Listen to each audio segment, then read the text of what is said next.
Et c'est un départ. Bienvenue à l'émission Les Dessous de la chanson avec José Carrier. L'émission qui vous dévoile l'histoire et les émotions cachées derrière les chansons. Bonjour Étienne. Oui, bonjour José, ça va bien? Ben oui, toi ça va bien? Ben oui. Hey, je suis contente de t'avoir en entrevue aujourd'hui. C'est le fun que tu as l'initiative de cette émission-là. Mais merci. Fait qu'aujourd'hui, on va parler de deux de tes chansons que tu as composées. On va parler de Je suis née à la campagne et les années ont passé. C'est mon avant-dernier album, oui. Tu vas nous parler aussi d'une chanson que tu affectionnes particulièrement d'un autre artiste. Puis, pour débuter, j'aimerais ça que tu me parles un petit peu de ta carrière. Tu sais, je sais que c'est une très longue carrière, puis tu fais partie d'une grande famille, la famille des Bessette. Tu as fait partie des frères Bessette, tu as chanté avec Monique et tout ça. J'aimerais ça que tu m'en parles un petit peu de ton cheminement. OK, c'est une chose que j'ai eu la chance de raconter assez souvent, mais c'est toujours des bons souvenirs. Bien sûr, j'ai eu la chance de commencer avec mes frères, qui étaient très jeunes, 16, 17 ans, qui s'appelaient les Étoiles d'Or dans le temps, et qui sont devenus les frères Bessette quand j'ai commencé avec eux. Et puis, non, j'ai eu la chance de commencer tout de suite, on était engagés presque un an d'avance pour des noces, des choreurs, et puis des tournées. On s'est fait connaître par les Marcel Martel, Paul Brunel, puis Jean Richard, puis tout ça. On a fait commencer les tournées jeunes. Puis c'est drôle parce que je me souviens, j'avais peut-être 13-14 ans, j'allais voir Marcel Martel qui venait au théâtre, dans le site de Drummondville, on s'en rappelait, théâtre de Riviera, je pense. Et puis, j'avais peut-être 14-15 ans, de 13 à 15 ans. Puis, je me disais un jour, j'aimerais bien ça faire ça. J'avais commencé à jouer du violon un peu à un moment donné. Et avec des acteurs à ce moment-là. Et puis, ça s'est réalisé plus vite que je pensais. Des fois, j'étais en tournée, puis je me disais, c'est déjà arrivé, je pensais pas que...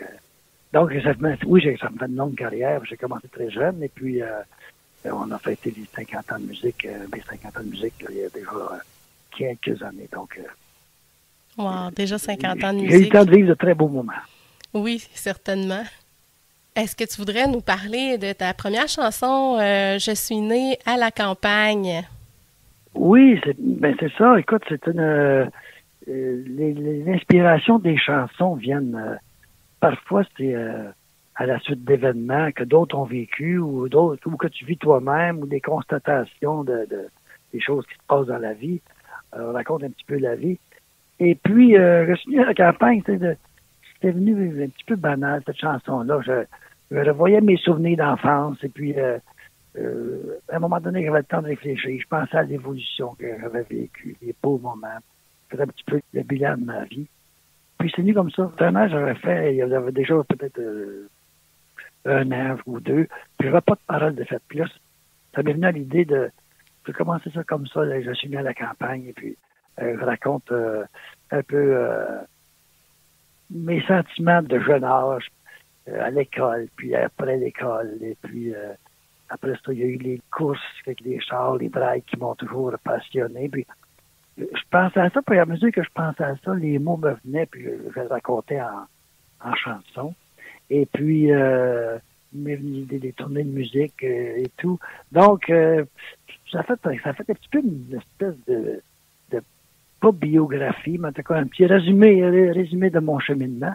Et puis, ça m'a fait une chanson que je trouvais ça banal au début, mais finalement, ça m'a demandé quand même assez souvent parce que je réalise que d'autres ont vécu des choses. Et puis, quand on joue en région, en spectacle, des fois, il y en a que ça les rejoint, ça. Je suis né à la campagne, et puis j'ai vécu mon enfance, puis les chants étaient pour moi ma place de jeu, puis c'est ça de même que ce que je ressentais ça. Et d'autres... je me suis aperçu que d'autres vivaient un petit peu le même sentiment, et puis ça a fait une chanson qui m'est souvent demandée quand même. Je t'écoutais parler, puis tu disais que ça arrive que tu composes tes chansons, seulement la musique avant, puis après viennent les paroles. Je sais que tu joues aussi du violon et tout ça, de la guitare. Est-ce que c'est des choses qui arrivent souvent, que tu composes des chansons qui sont instrumentales, puis un jour finissent par avoir des paroles dessus? C'est une très bonne question. C'est une question pertinente.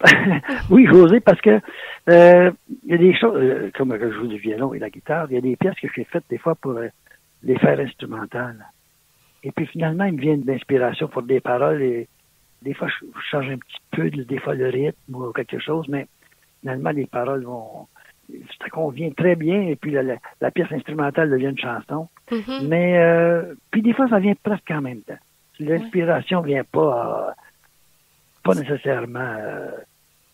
Mais quand j'ai une aire qui me vient, mettons, là, une aire de chanson, là, des fois, je ne sais pas ce qui va se passer, je ne sais pas ce que je vais dire, mais on dirait que j'ai un sujet pour cette aire-là. Mhm. Oui, ça m'est arrivé ça de temps en temps. Et, écoute, il arrive des faits cocasses, comme à un moment donné, je me suis levé un matin avec un air dans la tête, un air qui n'existait pas, là, tu sais. Et puis, bon, je prends ma guitare, puis je fredonne ça un petit peu, puis il me vient 2-3 mots. Mais j'abandonne ça parce que j'ai d'autres choses, j'ai d'autres occupations, puis mais je pars pour aller à mes occupations, mais l'inspiration venait pour 2-3 autres mots. Et puis, de toute façon, ça a duré de même, là, peut-être à 3-4 reprises que j'ai été pour quitter. Mais non, il me revenait d'autres mots. Et puis, en tout cas, dans l'espace peut-être de... finalement, j'ai décidé de... Non, j'étais aussi bien de la finir, tant qu'à être parti. Donc, je me suis assis à la table, et puis avec ma guitare, j'ai commencé à écrire. Et puis, ça a peut-être pris une demi-heure, puis la chanson était terminée. Et puis, c'est cocasse parce que peut-être 1 heure après que j'avais fini la chanson, j'ai eu un téléphone pour me dire qu'une dame était décédée. Ah. Et puis, c'est une dame qui était décédée, puis il m'apprenait la nouvelle. J'ai offert mes sympathies. Et puis, ils ont dit, on va te rappeler pour te donner les détails, bon, l'âge, tout ça, les funérailles. Et puis, quand ils m'ont rappelé pour me donner ça. Et en même temps, ils m'ont demandé de faire une chanson. Parce que la madame avait pris les billets pour montrer un spectacle à la Maison des Arts que j'avais fait pour mes 50 ans. Et elle était tombée malade, donc elle n'a pas pu venir. Okay. Et puis, finalement, je leur ai demandé quelle leur demande spéciale. On dit, prends une chanson qui te convient, que tu penses qu'il va convenir. Ben, je dis, viens d'en écrire une ce matin. Je peux offrir ça. Et on dit, on te fait confiance. Et puis, le vendredi, ça c'était le début de la semaine, le lundi. Et le vendredi, je chantais aux funérailles. Et puis après le funérailles, là, au moins 3 personnes sont venues me dire, c'est une chanson que vous venez d'écrire, ça? Et j'ai dit oui. Ils ont dit, vous pouvez pas tomber mieux. Ça convenait très bien pour la personne. Tu sais, fait que ça, j'appelle ça des inspirations, c'est gratuit, là, tu sais, là. Oui, du ciel. Je vais pas me péter les bretelles pour ça. C'était comme si, on ne pouvait pas faire de sensationnalisme avec ça, mais c'est quand même cocasse la façon que ça arrive parfois. Ben oui, vraiment. On va passer en musique, aller écouter Je suis née à la campagne de Étienne Bessette. Je suis né à la campagne où j'ai vécu mon enfance. Les champs étaient pour moi la place de jeu. Je garde précieux dans mon cœur mes souvenirs d'adolescence. La vie s'ouvrait de moi, j'étais heureux. Et la vie est comme une grande école. On est de retour en ondes avec Étienne Bessette. Merci beaucoup, Étienne, pour cette belle chanson qui vraiment nous rappelle ta vie. C'est vraiment intéressant. Est-ce que tu peux nous parler de la chanson, ta prochaine chanson, Les années ont passé? Oui, les années ont passé, justement, ça c'était un autre air que j'avais fait un petit peu auparavant. Je ne vois pas nécessairement de sujet là, à raconter, mais puis là, beaucoup, je me suis dit, ça faisait déjà je pense que ça faisait 8-9 ans que je n'avais pas fait de nouvelles chansons, de nouveaux CD. Et puis, là, j'ai pensé être ça fait déjà 8-9 ans que j'ai pas tapé. Puis là, c'est comme si je me percevais que la vie va trop vite. Et puis, et puis tu sais, j'ai fait ci, j'ai fait ça, puis ça a donc bien pas. Puis là, j'ai réalisé que les années passent, puis si on ne fait pas attention, ils passent, puis on se réveille trop tard. Ouais. Mais c'est ça qui m'est mis l'idée de les années ont passé. Et puis, c'est vrai que quand on arrive à un certain âge, on a l'impression que les années passent plus vite. Même si je suis très jeune encore, on a l'impression que les années passent vite. Et puis, les gens d'un certain âge vont être d'accord avec moi, c'est sûr. Donc, j'ai commencé à écrire ça, puis encore une fois, ça venait... mais j'ai réalisé que les années ont passé, mais je me sens toujours aussi jeune. j'ai l'impression d'être le même que j'étais, malgré le chemin que j'ai fait, malgré les choses que j'ai réalisées. J'ai réalisé que j'étais la même personne, puis je me sens aussi simple, et puis j'ai la joie dans le cœur encore. J'étais bien même dans ce que je vivais, même si les années étaient passées. Et puis, fait que de ça, j'ai sorti ça, les années ont passé, puis j'ai une autre chanson que j'ai eu souvent dans mon spécial, dans les spectacles ou à la radio. Mm-hmm. Une très belle chanson aussi. Qui est sur le même CD que Joue-moi un air sur ton violon, puis Laisse faire, laisse-moi faire. Mm-hmm. Une chanson qui a été populaire aussi, Joue-moi un air sur ton violon. Oui, c'est une chanson qui a fait vendre beaucoup de CD. De CD qui s'intitule justement Les années ont passé. Il y a d'autres belles chansons dessus, comme Joue-moi un air sur ton violon. M'aimes-tu? M'aimes-tu, c'est pas sur le même CD, c'est sur le CD d'après, là. Ah, OK. On peut en parler de M'aimes-tu, si tu veux. Ben oui. M'aimes-tu? M'aimes-tu? Tu me poses la question? Ouais, oui. Ben oui. Ben oui. J'aime tout le monde, moi. Hein? Oui. J'aime tout le monde. Rien de faible pour les femmes, par exemple. Ben, j'aime tout le monde. Puis, ben oui, j'ai une chanson de fête qui s'intitule M'aimes-tu? Elle, j'ai fait vraiment la musique et les paroles en même temps parce que je travaillais chez un monsieur qui a toujours fait un peu de mécanique, puis j'allais faire de mécanique dans son garage. Et puis c'était un beau couple. J'ai trouvé peut-être 80 ans. Et puis c'était un beau couple. J'ai regardé d'aller. Et puis je me disais, c'était quelque chose, c'était une richesse de pouvoir vivre ensemble aussi longtemps. Mm-hmm. Mais quelle sorte d'amour qu'on vit dans les 80 ans, tu sais, ça m'intriguait. Et puis ça m'est venu cette idée-là. Même après ces années qui passent, après ces moments d'impasse. Souvent, ces couples-là, ils ont vécu leurs problèmes aussi. Ils ont des périodes plus chaotiques et puis ils ont su passer au travail. Ils ont eu la philosophie pour passer au travail, la psychologie peut-être, je ne sais pas trop. Mais je trouve ça tellement beau. Puis là, j'ai fait la chanson. M'aimes-tu, après ces années qui passent et tout ça. Et puis, m'aimerais-tu encore jusqu'à la mort. Puis, mais quand je l'ai composé sur le coup, je pensais même pas d'enregistrer, plutôt dans la réflexion. OK. Mais finalement, je l'ai enregistré, puis ça a fait la chanson de l'année, cette année-là que le CD est sorti. Ah oui? Puis, oui, ça a été la chanson de l'année choisie par le public dans tous les festivals. Oh, wow. Et puis, en plus, j'ai été choisi nommé duo de l'année avec Mélanie à ce moment-là. Wow. Puis ça fait drôle parce que une quinzaine d'années auparavant, j'étais duo de l'année avec mon épouse Monique. Ben oui. Monique. Puis là, j'ai fait la même chose avec Mélanie. Donc, c'était spécial. Mais en tout cas, cette chanson-là que je pensais banale, finalement, elle a été choisie chanson de l'année. Donc, c'est des inspirations comme ça. Tu sais jamais où que tu peux trouver ça banal, mais c'est le public qui décide la valeur qu'il donne à tes compositions. Oui. À tes écritures. Mm-hmm. Alors, on va écouter la chanson Les années ont passé. Puis, oui. Vu qu'on a parlé de M'aimes-tu, on va aussi aller l'écouter. Les années ont passé, de nouveaux jours se lèvent. Mes cheveux ont changé, mon visage a ridé, mais je reste le même. Les années ont passé, de nouveaux jours se lèvent.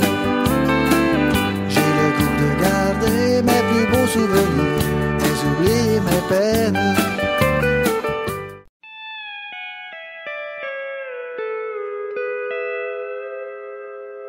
M'aimes-tu, malgré ces années qui passent? M'aimes-tu, malgré ces moments d'impasse?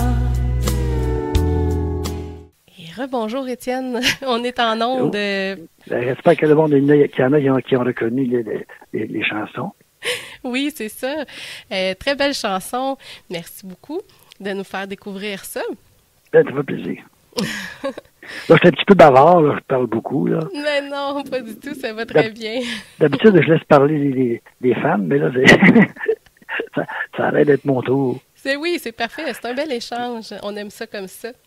Tu voulais nous parler d'une chanson d'un artiste que tu aimes beaucoup, qui est George Jones. He Stopped Loving Her Today? Oui, oui, c'est particulier, ça.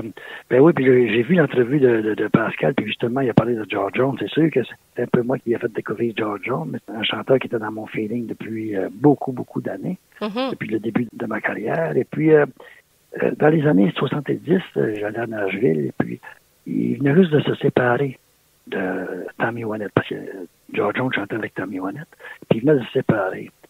Et puis, ils devaient faire un show ensemble, et puis finalement, ça n'a pas marché. On était à peu près 400 personnes de rassembler au Parc Summer, son bar qu'il y avait là-bas. Et puis, ça n'a pas marché. Donc, on était bien, bien désolés. Ça y arrivait souvent à George Jones de scraper des shows parce qu'il était trop chaud, de rocker, ou il y a vraiment un caractère à Boston, ça n'allait pas bien. Fait que, donc, on était très déçus de ça. Donc, l'année d'ensuite, on est arrivé à Nashville, puis il était un petit peu mis de côté. Il a été boudé à la convention de la musique country, à CMA. Et puis, il fallait qu'il devienne quasiment comme un débutant, tu sais. Mais quand il est arrivé avec cette chanson-là, « Stop Loving Her Today », ça a été un hit. Tout le monde l'a reconnu à nouveau comme un grand artiste, un grand chanteur, puis il avait eu le temps de se faire dégriser, probablement. Mais le monde pleurait, puis c'était tout. Le monde était content de le retrouver en force, là, tu sais. Et puis, donc, je me sens privilégié d'avoir été là à ce moment-là, dans les années 70. Et puis, quand il est décédé en 2013, j'ai été à son service à Nashville pour ses funérailles. Okay. Et puis, durant le service qui était au Grand Ole Opry, plusieurs chanteurs venaient chanter de ses chansons. Et quand Alan Jackson, à la fin des funérailles, il est venu chanter Stop Loving Her Today, tout le monde écoute. Tout le monde pleurait. Là.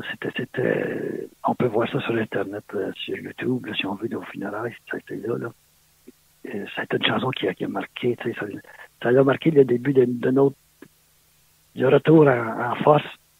Et la dernière chanson pour lui rendre hommage. Alan Jackson est venu chanter ça. C'était très, très, très émouvant.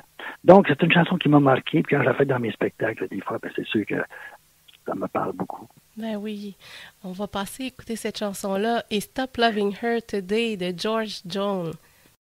Ben, on est de retour avec Étienne Bessette, une très belle chanson qu'on vient d'écouter de George Jones et Stop Loving Her Today. C'est vraiment, George Jones, vraiment quelque chose dans la voix que personne d'autre a. Hein? Beaucoup, beaucoup de sentiments. Beaucoup, oui, hein? T'aimes ou t'aimes pas, mais c'est un homme... il y avait une façon, il a été très imité à cause de ça. Il a donné une autre couleur au country. Et puis, même les Acadiens d'ici, ils ont une tendance à beaucoup, beaucoup. J'ai jamais essayé de le copier parce que il y a un style particulier, puis je ne suis pas un bon imitateur. Je fais des chansons à ma façon. Mais j'ai fait beaucoup, beaucoup de ces chansons. Et puis, dans le temps d'Étienne et Monique, on faisait des chansons de George Jones, Tammy Wynette. Pas quand même Suzanne Ray, quand on souhaitait, mais George Jones, Tammy Wynette, il y avait une couleur particulière. Et justement, tu vas sûrement être en spectacle bientôt. Tu as des dates de spectacle ou je sais que tu avais aussi des tournées qui s'en venaient dans des églises et tout ça. Est-ce que tu peux nous en parler un peu? Oui. Écoute, dans les églises, on a au moins 6 places en suspens, là, mais c'est pas c'était le coordonné que je te dirais à la tournée. Là, on est là. Mais on sera à La Binière, à Sainte-Françoise, à la salle multifonctionnelle qui sert d'église et qui sert de salle de place de réception aussi. Okay. Ça, c'est confirmé. On sera là le 6 avril. Le 6 avril? Oui, à Sainte-Françoise de La Binière. Dans le bout de Villeroy, là, Fortierville, dans ces places-là. Fait qu'on sera là. Et puis les autres places, je ne peux pas donner de date parce que c'est pas confirmé. Oui, c'est ça. Ben non, c'est parfait, on comprend ça. Mais les gens peuvent te suivre sur ta page Facebook, je crois, et tu as un site Internet aussi. Oui, que mon adjointe Denise Isabelle qui se charge de garder à date. Fait que pour te trouver, on fait Facebook Étienne Bessette. Oui. Puis ton site Internet, c'est etiennebessette.blogspot.com, c'est ça? C'est ça. Parfait. C'est ça. Là, avec ça, là, vous pouvez en savoir pas mal long sur mon histoire. Oui, c'est ça. Hey, mais merci beaucoup, Étienne, pour cette belle entrevue. C'est toujours le fun de savoir ce qui se cache derrière les chansons. Toujours le fun de parler avec les artistes aussi. Je te souhaite une bonne continuité. Puis, je pense que tu voulais peut-être sortir un nouvel album bientôt ou nous donner des nouvelles chansons. Ça serait super, ça. Et très, très bonne question, José. Je dois te dire que ça fait au moins 6 ans que je devais sortir un nouvel album, puis 2, parce que j'en ai 4 de près. Mais seulement que, tu sais, moi j'ai une propriété à l'avenir, j'ai la piste de karting et puis une place de rassemblement. Et puis, c'était censé être vendu. Donc, j'ai dit, j'enregistre pas tout de suite, je vais attendre d'être libéré. Donc, si j'enregistre, je serai libéré pour faire la promotion, puis faire une tournée de promotion, puis complètement libre. Et puis finalement, ça s'est pas finalisé la vente. Donc là, bon, j'ai mis de l'énergie encore pour redorer ça un petit peu, je remets ça. J'avais loué, donc j'ai réinstallé ça, j'ai fait le ménage, j'ai testé ça. Donc l'énergie, là, elle n'a pas passé sur le nouveau CD. Mm-hmm. Mais c'est sûr qu'à un moment donné, vous allez entendre annoncer un lancement quelque part, c'est sûr. Ouais, parce que les chansons sont prêtes. Il y a quelques chansons que j'ai rodées des fois dans les spectacles, l'émission Pour l'amour du country, Combien de rames, je pense que c'est Combien de rames que j'ai fait. Il y en a une couple que j'ai faite de mes nouvelles chansons, mais la plupart c'était des chansons inédites, mais c'est toutes des chansons nouvelles que j'ai écrites par la musique. Ben merci beaucoup. Ben écoute, ça fait plaisir, puis merci de jaser un petit peu de nous autres, puis garder un contact entre nous et le public. Je l'apprécie beaucoup, José. Ben merci à toi, Étienne. Bonne chance avec ton émission. Merci. Merci, bye. Bye. Joue-moi un air sur ton violon, fais-le chanter sous tes doigts magiques. Fais-moi vibrer sur ta musique, je te ferai une chanson. Tes doigts qui jouent des airs si doux, tes doigts qui disent des mots un peu fous. Voilà, ça va être ma dernière intervention pour l'émission. Alors, je vous souhaite une très, très belle journée. Je vous invite à être là pour les autres animateurs aussi. Il y a toujours plein de belles musiques country, même s'il n'y a pas d'animateur en ligne avec vous. Il y a toujours de la musique en streaming qui passe. Alors, je vous invite à être là. Et je vous invite à être là la semaine prochaine. Passez une très belle journée. Merci d'avoir été avec moi sur le chat. Merci d'avoir été avec moi sur les ondes. Merci peut-être de me réécouter quand que je vais mettre ça sur Internet. Je vous aime. Bonne fin de journée. Et c'est terminé pour aujourd'hui. Je vous donne rendez-vous dimanche prochain de midi à 15h pour votre émission Les Dessous de la chanson.